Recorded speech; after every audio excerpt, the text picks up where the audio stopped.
Alam nyo mga pre, kung usapang misis lang, wala kayong panama sa akin. Talaga pare? Iba ka talaga pare. Oo naman pare. Sa katunayan nga mga pare, takot na takot ang misis ko sa akin. Talaga pare? Pre, kwento mo nga kung paano ka naging tigasing. Oo nga pre, kwento mo nga sa amin. Oo, ganito yon. Isang sigaw ko lang, ay sumusunod ka agad. Maglaba ka, magluto ka, magwalis at maglinis sa loob ng bahay. Talaga pare, galing mo. Tagal naman nung bibili ng kawain pare. Taga saan yung bibili pare? Taga dyan, sa kabilang barangay.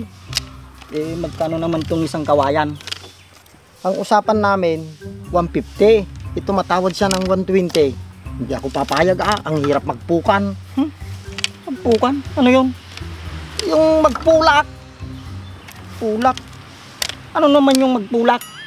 Sus, Maria Jose. Yung ano, yung nagtataga ng kawayan, yung tinik-tinik niyan. Tataga? Ano yung nagtataga? Bakit di mo alam? Naintindihan ko na. Yun naman pala eh.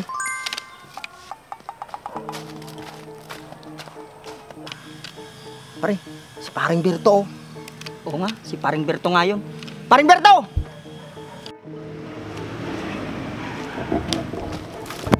Bakit? Anong problema niyong dalawa? Saan ka pupunta? Siguro inutusan ka na naman ng misis mo. Kaya nga. Ako? Uutusan? Tigasin yata to. Ano ka mo? Tigasin? Baka tigalaba, tagaluto, tagaigib. Malabong mangyari yun pare. Lahat ng mga sinabi mo, si misis ko ang gumagawa. Wala ako dito sa labas kung ako ang gumagawa nun. Oo pare, totoo yung sinabi niya. Kilala ko yan, si Paring Tigas. Tigas? As in, tigasin? Oo pare. Bakit pare? Hindi ka naniniwala sa akin? Totoo lahat ang sinasabi ni Paring Liit.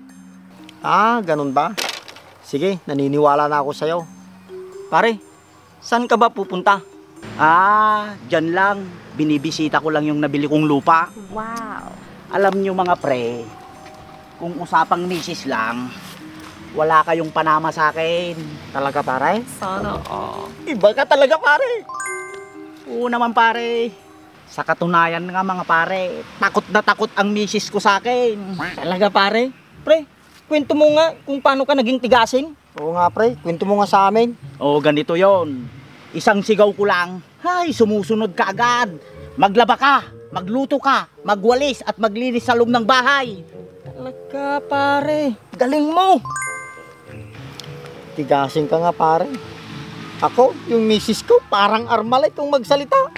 Pati yung misis ko, ang laki ng bunganga, parang elepante. Ang mamalas naman ninyo sa misis nyo. Kung ako sa inyo, ibalik nyo na lang yung mga misis nyo sa magulang nila.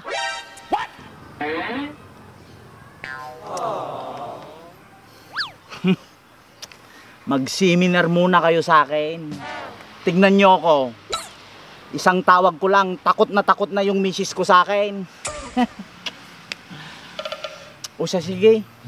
Mauna na ako, may pupuntahan pa kasi ako. Sige pare. Sige pare. Buti pa si Berto. Takot na takot yung asawa niya sa kanya. Kaya nga pare. Pre, darating pa kaya yung bibili ng kawayan mo? Malapit na siguro yan pare.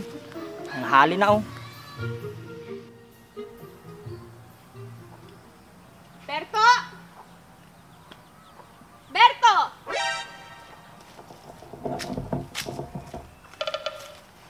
Nasaan na naman kayo lalaking yun? Berto! Berto! Berto! Naku, gising na naman ang dragon. Halika nga dito! Yes, darling. Saan ka ba nagpupunta? At kanina pa ako hanap sa'yo. Hindi mo pa tapos yung labahin mo at hindi ka pa nakapagluto. Pinuntahan ko lang yung nabili nating lupa, darling. Hay nako, Berto. Alam mo, ang daming gagawin dito tapos saan ka pumupunta? Sige, magluto ka na at kanina pa ako nagugutom. Yes, darling.